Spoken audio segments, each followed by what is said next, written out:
8년 동안 단 한 번도 1등을 놓치지 않았던 회사가 있습니다.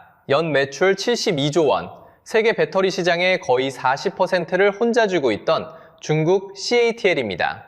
그런데 이 거인의 매출이 창사 이래 처음으로 뒷걸음질 쳤습니다. 그리고 지금 전 세계가 이 회사의 배터리를 밀어내기 시작했습니다. 도대체 무슨 일이 벌어진 걸까요? 세계 1위 중국 배터리가 흔들리자 한쪽 문이 닫히고 다른 쪽 문이 활짝 열렸습니다. 그리고 그 문 앞에 줄을 선 건 다름 아닌 한국이었습니다. 전기차 1등 테슬라가 중국에 등을 돌리고 한국에 6조 원짜리 계약서를 내밀었고, 미국 의회는 중국 기업 6곳의 이름을 법안에 직접 못 박았습니다. 여러분이 막연히 중국이 다 해먹는다고 생각했던 그 배터리 시장에서 지금 정반대의 일이 벌어지고 있는 겁니다. 그 거인이 왜 처음으로 꺾였는지, 그 빈자리를 어떻게 한국이 가져갔는지, 그리고 우리가 마냥 좋아만 해도 되는 건지까지 지금부터 하나씩 파헤쳐 보겠습니다. 여러분, 요즘 뉴스에서 중국이 배터리를 포기했다는 말 한 번쯤 보셨을 겁니다. 자극적인 제목이라 눈길이 확 가죠? 그런데 이 말 절반은 맞고 절반은 과장입니다.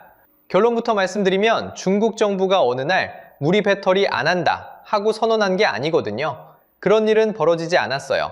그러니까 도대체 무슨 일이 진짜로 벌어진 건지 지금부터 그 실체를 한 겹씩 벗겨보겠습니다. 끝까지 보시면 떠도는 헤드라인과 진짜 현실 사이에 얼마나 큰 차이가 있는지 보일 거예요. 자, 먼저 주인공부터 보시죠. CATL이라는 회사입니다. 쉽게 말하면요, 전 세계 전기차 배터리를 가장 많이 만드는 중국 1등 기업이에요. 무려 8년 연속 세계 1위였습니다. 한 번도 그 자리를 놓친 적이 없었어요. 그런데 바로 이 거인한테 처음으로 이상한 일이 생겼습니다.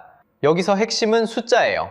CATL의 2024년 매출이 약 72조 원이었는데 1년 전보다 9.7%나 줄었습니다. 회사 세운 이래 처음으로 매출이 거꾸로 꺾인 거예요. 8년 동안 반에서 한 번도 1등을 놓친 적 없던 학생이 처음으로 성적이 떨어진 셈입니다. 그러니 전 세계가 술렁일 수밖에요. 이 72조 원이라는 돈, 감이 잘 안 오시죠? 우리나라가 한 해 나라 지키는 데 쓰는 국방 예산보다도 큰 규모예요. 그만큼 거대한 회사의 매출이 단 한 해 만에 9.7%씩 빠졌다는 겁니다. 자 가게가 휘청한 게 아니라 세계에서 제일 큰 배터리 공룡의 발밑이 처음 흔들린 거예요. 그런데 오해는 금물입니다. CATL이 망한 게 절대 아니에요. 지금도 전기차 배터리 시장 점유율 37.9%로 여전히 부동의 세계 1위거든요. 쉽게 말하면 세계에서 굴러다니는 전기차 배터리 셋 중 하나는 아직도 이 회사 제품이라고 보시면 돼요. 에너지 저장 장치 쪽 점유율도 36.5%로 4년째 1위를 지키고 있습니다. 그러니까 도산했다는 말은 명백한 과장입니다. 정확한 표현은 처음으로 균열이 갔다는 거예요. 자, 그럼 포기 선언의 진짜 정체가 뭘까요? 사실 이건 세 가지 일이 한꺼번에 겹친 겁니다. 첫째, 방금 본 1등 CATL의 첫 매출 역성장입니다. 8년 무패의 거인이 처음으로 뒷걸음질을 친 거죠. 둘째, 그 아래에서 벌어진 대규모 정리예요. 한때 중국 전기차 업체가 400개에서 500개까지 난립했거든요. 그런데 지금은 100여 개로 쪼그라들었습니다. 동네 치킨집 5곳 중 4곳이 문을 닫은 셈이에요. 이건 시장이 알아서 거품을 걷어내는 과정인데 그 충격이 1등한테까지 올라온 겁니다. 셋째, 바깥에서 벌어진 일입니다. 미국과 유럽이 중국산 배터리를 아예 법으로 밀어내기 시작한 거예요. 잘 만들고 못 만들고를 떠나서 아예 못 들어오게 빗장을 걸어버린 거죠. 이 세 가지가 합쳐진 게 바로 구조적 후퇴입니다. 쉽게 말하면요, 누가 떠밀어서 넘어진 게 아니라 떠받치던 구조 자체가 안에서부터 금이 가기 시작한 거라고 보시면 돼요. 안에서는 1등도 꺾이고 수백 개 업체가 무너지고 밖에서는 굳게 닫히는 문 앞에 줄줄이 막혀버렸어요. 그래서 자극적인 헤드라인은 이 모든 걸 뭉뚱그려서 포기 선언이라고 부른 겁니다. 결국 절반은 맞고 절반은 과장인 거예요. 그런데 여기서 진짜 궁금한 게 생기지 않으세요? 가난 줄로만 알았던 1등이 왜 갑자기 이렇게 꺾이기 시작한 걸까요? 그 거대한 숫자 뒤에 숨은 첫 번째 균열은 멈추고 싶어도 멈출 수 없는 공장에서 시작됩니다. 자, 그럼 그 공장 안으로 직접 들어가 볼까요? 들어가 보면 이상한 장면이 하나 보입니다. 세계 1등이 왜 손해를 보면서까지 배터리를 계속 찍어낼까요? 답을 찾으려면 중국 공장의 비용 구조를 한 겹씩 벗겨봐야 합니다. 자, 여러분이 거대한 배터리 공장을 하나 지었다고 생각해 보세요. 공장은 한 번 짓는 걸로 끝이 아닙니다. 그날부터 매달 돈이 새어나갑니다. 먼저 설비값입니다. 수천억을 들인 기계는 가만히 있어도 매달 닳아 없어집니다. 이걸 경제학에서는 감가상각이라고 부릅니다. 쉽게 말하면요, 비싼 설비가 시간이 갈수록 조금씩 값이 깎여나가는 비용입니다. 여기에 직원 인건비가 또 수백억, 라인을 돌리는 전기료가 또 수백억입니다. 문제는요, 이 돈이 공장을 멈춰도 그대로 나간다는 겁니다. 기계는 세워둬도 닳고 빌린 돈의 이자는 매달 또박또박 빠져나갑니다. 그래서 무슨 일이 벌어질까요? 공장을 멈추면 그 수백억이 고스란히 빚이 됩니다. 한 대도 안 팔았는데 매달 손해만 쌓이는 거죠. 그러니 차라리 한 대라도 더 찍어서 파는 게 낫습니다. 한 대 팔 때마다 손해를 봐도 그 손해가 공장을 멈췄을 때보다 작으니까요. 적자를 내면서 파는 게 멈추는 것보다 덜 아픈 이상한 셈법인 겁니다. 결국 1만 대를 팔아도 남는 게 없고 안 팔면 더 큰 손해를 보는 함정에 갇힙니다. 여기서 핵심은 이겁니다. 팔아도 손해, 안 팔아도 손해. 그래서 손해를 보면서도 라인을 멈추지 못합니다. 이렇게 원가보다 싸게 쏟아내는 걸 덤핑이라고 합니다. 손해를 감수하고 시장에 물건을 던지듯 푸는 거죠. 한번 생각해 보세요. 옆 공장이 손해를 보고 던지면 우리 공장도 더 싸게 던질 수밖에 없습니다. 그렇게 가격은 바닥을 뚫고 내려갑니다. 그럼 그냥 공장을 멈추면 되지 않냐고요? 그게 안 되는 게 진짜 함정입니다. 숫자로 보면요, 이 함정이 얼마나 깊은지 보입니다. 중국의 전기차 생산 능력은 한 해 약 2천만 대입니다. 그런데 실제로 만든 건 약 1,289만 대 뿐입니다. 가동률이 64.5%, 라인 절반 가까이가 놀고 있는 겁니다. 더 심한 건요, 78개 완성차 업체 중에 31곳이 한 달에 5,000대도 못 만듭니다. 사실상 문만 열어둔 개점 휴업 상태인 거죠. 그런데도 멈추질 못합니다. 멈추는 순간 그동안 쏟아부은 설비값이 그대로 손실로 굳어버리니까요.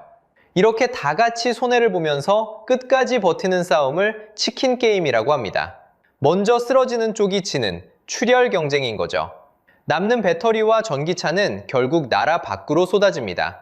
안에서 다 못 파니까 손해를 보고라도 바깥에 던지는 거죠. 중국의 자동차 수출은 한 해 586만 대를 넘어섰습니다. 한국 전체 자동차 생산 능력이 약 430만 대인데 그걸 통째로 넘어서는 물량을 수출로 밀어내는 겁니다. 우리나라가 만들 수 있는 차를 전부 합친 것보다 많은 물량이 중국 한 나라에서 흘러나오는 셈입니다. 그래서 이 거대한 1등의 풍경은 사실 모래성에 가깝습니다. 다 같이 찍어내고 다 같이 손해를 보는 구조니까요. 이 추열 경쟁에서 혼자 살아남은 곳이 바로 CATL입니다.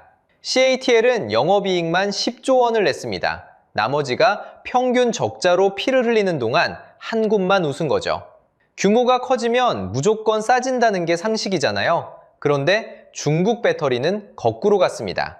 너도 나도 공장을 키우다 보니 오히려 다 같이 손해를 보는 규모의 비경제에 빠진 겁니다. 멈추면 죽으니까 손해를 보고도 찍어내고 찍어낼수록 더 깊은 적자로 빨려 들어갑니다. 손해를 보고도 멈출 수 없고 멈추지 못해 더 깊이 가라앉는 거죠.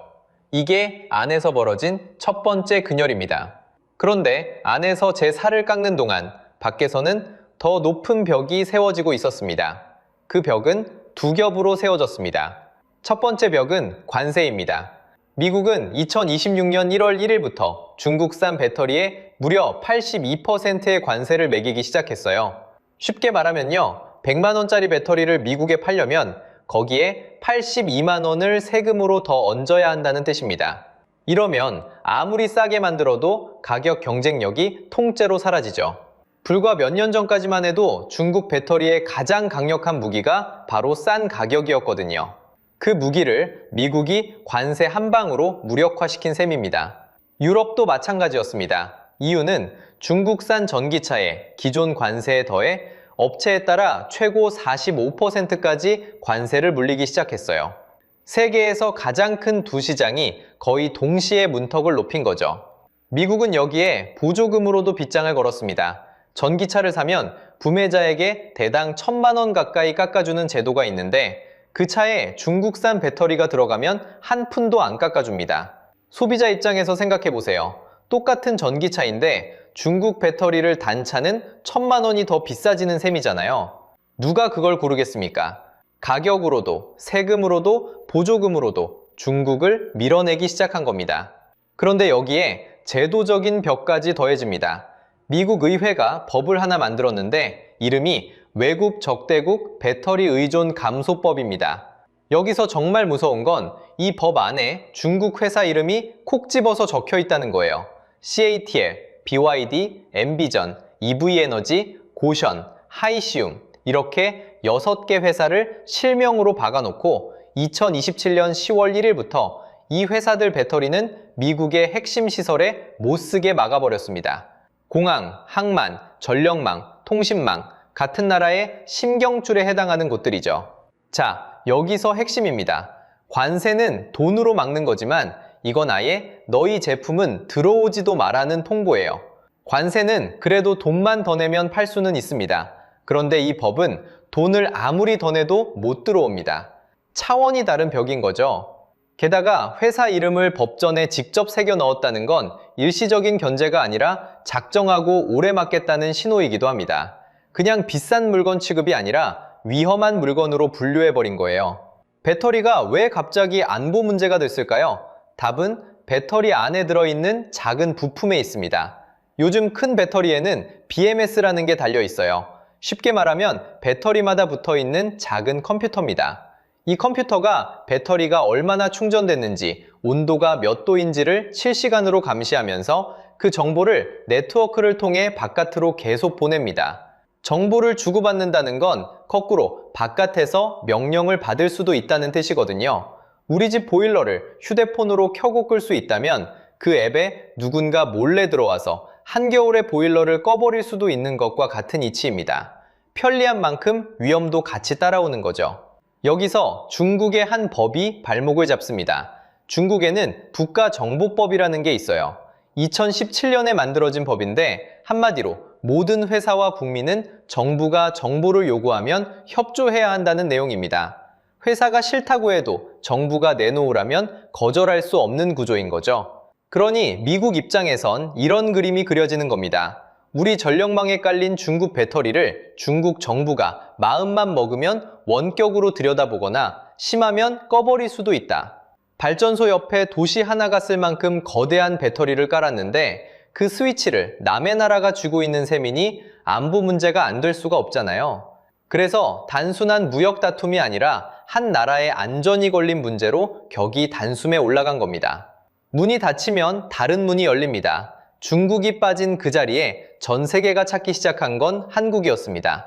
그렇게 줄을 선 한국 기업들을 보면 사실 이상한 점이 하나 있습니다. 테슬라라는 회사, 원가 깎기로는 세계에서 둘째가라면 서러운 곳이거든요. 단돈 몇 달러라도 아끼려고 부품 하나하나를 뜯어보는 회사입니다. 그런 테슬라가 더 싼 중국산을 두고 더 비싼 한국산을 골랐습니다. 상식적으로 생각하면 말이 안 되죠. 그런데 바로 여기에 진짜 이유가 숨어 있습니다. 자, 숫자로 보면요. 2025년 7월 테슬라가 LG에너지솔루션과 약 5조 9천억 원짜리 배터리 공급 계약을 맺었습니다. LG가 지금까지 따낸 단일 계약 중에 역대 가장 큰 규모였어요. 그리고 같은 해 11월, 이번엔 삼성 SDI와 약 2조 원짜리 계약을 또 체결합니다. 두 계약을 합치면 한국 기업 두 곳에 약 8조 원이 몰린 겁니다. 테슬라가 자기 공장에서 만드는 배터리만으로는 도저히 물량을 못 채우니까 바다 건너 한국에 대량으로 주문을 넣은 거죠. 그럼 왜 하필 한국일까요? 답은 운이 아니라 기술입니다. 여기서 핵심은 배터리에도 급이 나뉜다는 겁니다. 중국이 강한 건 LFP라는 배터리예요. 쉽게 말하면 싸지만 무겁고 오래 못 가는 배터리입니다. 가격표만 보면 매력적이죠? 그래서 저가 시장에선 중국이 확실히 셉니다. 그런데 가볍고 오래가는 고급 배터리, 그러니까 니켈을 잔뜩 넣은 울트라 하이 니켈은 사정이 완전히 다릅니다. 흔히 구반이라고 부르는 이 최고급 배터리의 양산은 한국이 사실상 독보적이거든요. 중국 대표 기업들은 아직 그 아랫급에 머물러 있어요. 그러니까 한쪽이 모든 걸 이긴 게 아닙니다. 비싸고 좋은 윗동네는 한국, 싸고 무난한 아랫동네는 중국. 이렇게 시장이 둘로 갈린 거예요. 테슬라가 비싼 돈을 더 주고서라도 한국산을 고른 이유가 바로 여기 있습니다. 가벼우면서 오래가는 배터리는 돈을 더 줘도 한국밖에 살 곳이 없으니까요. 이 기술 격차는 땅 위가 아니라 우주에서도 증명됐습니다. 일론 머스크의 또 다른 회사, 스페이스X. 그 거대한 우주선 스타쉽에 들어가는 배터리를 LG가 댑니다. 스페이스X가 자기 회사 밖의 배터리 업체와 맺은 첫 장기 계약이었어요. 아무 곳에나 맡기지 않는 회사가 한국을 골랐다는 뜻입니다. 나사도 마찬가지예요. 우주복에 들어가는 배터리, 그리고 달 탐사 로버에 실릴 배터리를 LG에 맡겼습니다. 한번 생각해보세요. 영하 수십 도의 진공 상태, 한 번 고장나면 사람 목숨이 걸린 곳입니다. 지구에서 가장 까다로운 시험장이 우주거든요. 바로 그 자리에 한국 배터리가 들어간 겁니다. 이쯤 되면 운으로 설명할 수 있는 수준이 아니죠. 여기에 차세대 기술까지 한국이 앞서 있습니다. 전구체 배터리라고 불에 잘 안 타고 훨씬 오래가는 꿈의 배터리가 있어요. 삼성 SDI가 2027년 양산을 목표로 달리고 있습니다. 에너지 밀도 900와트시 퍼리터급에 BMW와 미국 솔리드 파워라는 회사까지 손을 잡았죠. 특허 출원 숫자만 보면 중국이 더 많습니다. 그런데 실제 차에 싣고 양산을 준비하는 단계는 한국이 앞서요. 중국은 아직 실험실 샘플 수준이거든요. 게다가 LG는 2025년 독일 법원에서 중국 선앙달을 상대로 분리막 특허 소송에서 이겼습니다. 판매 금지에 리콜 명령까지 받아냈어요. 기술로 앞서는 데서 그치지 않고 특허라는 울타리로 중국의 추격까지 막아세운 겁니다. 그럼 일본은 어떨까요? 기술만 따지면 일본 파나소닉도 만만치 않습니다. 그런데 파나소닉은 이미 테슬라 전기차에 들어가는 물량으로 라인이 꽉 차 있어요. 새로 들어오는 대형 저장 장치 물량을 받을 여유가 없는 겁니다. 그러다 보니 미국이 중국을 빼고 쓸 수 있는 배터리 후보가 사실상 한국 3사로 좁혀졌습니다. 그래서 2026년 들어 미국 대형 저장 장치 시장에서 한국이 잭팟을 터뜨립니다. LG는 미국 현지에서 저가 LFP 배터리를 만들 수 있는 유일한 비중국 기업이에요. 생산 능력을 올해 30GW시에서 내년 50GW시 이상으로 늘리고 그중 80%를 미국에서 찍어내겠다고 합니다. 그동안 중국산이 독식하던 시장을 한국이 통째로 꿰차기 시작한 거죠. 그런데 말입니다. 이 통쾌한 역전극에는 우리가 놓치고 있는 게 하나 있습니다. 자, 여기까지 보면 완벽한 해피엔딩 같죠? 테슬라도, 스페이스X도, 나사도 한국을 선택했으니까요. 그런데 박수를 치기엔 아직 이릅니다. 왜냐하면 문이 열렸다고 해서 그 문으로 자동으로 걸어 들어가지는 게 아니거든요. 그 문 앞엔 여전히 중국이 칼을 갈고 서 있습니다. 여기서 핵심입니다. 숫자로 보면요, 오히려 한국이 밀리고 있는 지표가 있습니다. 한국 배터리 3사의 글로벌 전기차 배터리 점유율이 2025년에 16%까지 떨어졌어요. 1년 전보다 무려 3.5%포인트가 빠진 겁니다. 쉽게 말하면 전 세계 전기차 10대 중에 한국 배터리를 쓰는 차가 한두 대도 안 된다는 얘기죠. 앞에서 본 테슬라 계약, 스페이스X, 나사 다 사실입니다. 그런데 그건 EES, 그러니까 전력을 저장하는 배형 배터리 쪽 이야기예요. 정작 가장 큰 시장인 전기차 배터리에서는 한국의 깃발이 조금씩 내려가고 있었던 겁니다. 게다가 공장 가동률은 절반 수준입니다.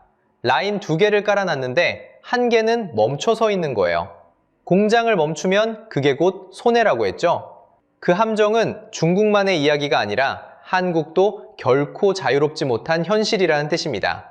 그럼 그 빈자리는 누가 가져갔을까요?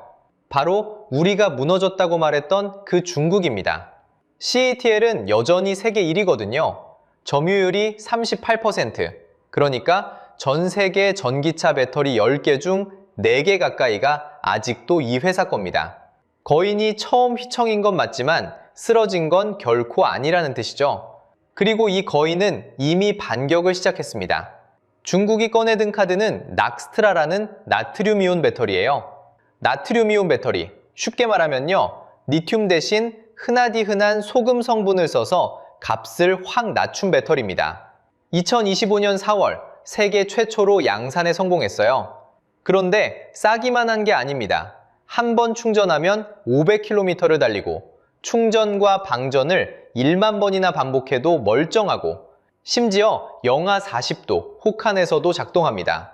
그동안 나트륨 배터리는 싸진다는 게 상식이었거든요. 그 상식을 정면으로 깨버린 거예요. 한국이 비싸고 좋은 프리미엄 시장을 가져간다면 중국은 싸고 튼튼한 저가 시장을 통째로 깔고 앉겠다는 전략인 거죠.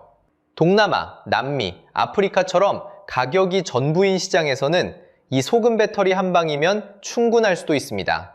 자, 그러면 한국은 무엇을 믿어야 할까요? 다행히 우리 손에는 중국이 스스로 내준 약점이라는 카드가 있습니다. 2025년 10월 그 잘 나가던 BYD가 중국 안에서만 11만 5천 대를 리콜했어요. 회사 역사상 가장 큰 규모의 리콜이었습니다. 그것도 다름 아닌 배터리 안전 문제 때문이었죠. 중국산은 싸지만 어딘가 불안하다던 우리의 막연한 느낌이 정작 만든 회사 스스로의 리콜로 증명된 셈입니다. 한국에게는 기회이고 중국에게는 뼈아픈 약점인 거예요. 결국 지금 벌어지는 일은 이겁니다. 거인은 휘청이었지만 죽지 않았고 그 사이 한국은 점유율을 잃으면서도 가장 비싼 시장을 파고들고 있습니다. 그러니까 이건 단순한 통쾌함으로 끝낼 이야기가 아닙니다. 자, 여기서 핵심입니다. 우리가 처음부터 따라온 그 배터리 포기 선언은 결코 중국이 두 손을 든 항복 선언이 아니었습니다. 8년간 한 번도 1등을 놓치지 않던 거인의 몸에 처음으로 균열이 간 사건이었던 거죠. 안에서는 보조금이 끊기자 멈추면 감가상각이 그대로 빚이 되니까 손해를 보고도 라인을 돌리는 과잉 생산의 늪에 빠졌습니다. 밖에서는 미국과 유럽이 관세에 더해 법에 회사 이름까지 콕 박아가며 문을 닫아 걸었고요. 그렇게 비어버린 자리에 들어선 게 바로 한국이었습니다. 원가에 목숨 거는 테슬라가, 우주로 가는 스페이스X가 운이 아니라 기술을 보고 한국을 골랐으니까요. 그런데 여기서 박수만 치고 끝내기엔 아직 이릅니다. 한국 3사의 세계 점유율은 오히려 작년보다 떨어졌고 공장은 절반밖에 돌지 못하고 있거든요. 게다가 중국은 이미 소금으로 만든 나트륨 배터리를 꺼내 반격을 시작했습니다. 그렇다면 앞으로 이 싸움은 어떻게 흘러갈까요? 시장은 크게 두 갈래로 갈릴 가능성이 큽니다. 가볍고 오래가는 프리미엄, 그러니까 전고체와 하이니켈은 한국이 쥐고 값싸고 무겁지만 가성비로 미는 나트륨과 LFP는 중국이 가져가는 구도죠. 쉽게 말하면 비싼 고급 시장은 우리가, 싼 대중 시장은 중국이 나눠 갖는 그림입니다. 그리고 한국의 진짜 승부처는 미국의 EES 시장, 그러니까 전기를 모아뒀다 쓰는 대형 저장장치 시장입니다. 중국산이 법으로 밀려난 그 자리를 미국 현지에서 직접 배터리를 댈 수 있는 비중국 기업이 사실상 한국밖에 없으니까요. 그럼 이 기회를 어떻게 지켜야 할까요? 답은 세 가지로 모입니다. 첫째, 돈을 뿌리는 보조금이 아니라 따라올 수 없는 기술 초격차여야 합니다. 둘째, 관세 장벽 안쪽인 미국에서 직접 만드는 현지 생산이죠. 셋째, 분리막 같은 촘촘한 특허로 중국의 추격 자체를 막는 겁니다. 여기에 하나만 더하면 어렵게 키운 기술 인재가 밖으로 새나가지 않게 붙잡는 일입니다. 여러분은 어떻게 보시나요? 한국 배터리가 이 기회를 끝까지 지켜낼 수 있다고 보시나요? 아니면 또 중국에 추월당할 거라 보시나요? 여러분의 생각을 댓글로 남겨주세요. 다음 영상에서는 오늘 잠깐 스쳐간 그 무기, 중국이 한국의 발목을 잡으려 꺼내든 소금 배터리, 나트륨 전쟁의 진짜 승부를 파헤쳐 보겠습니다. 오늘 영상이 유익하고 재밌으셨다면 구독과 좋아요 부탁드리겠습니다. 오늘도 시청해주셔서 감사합니다.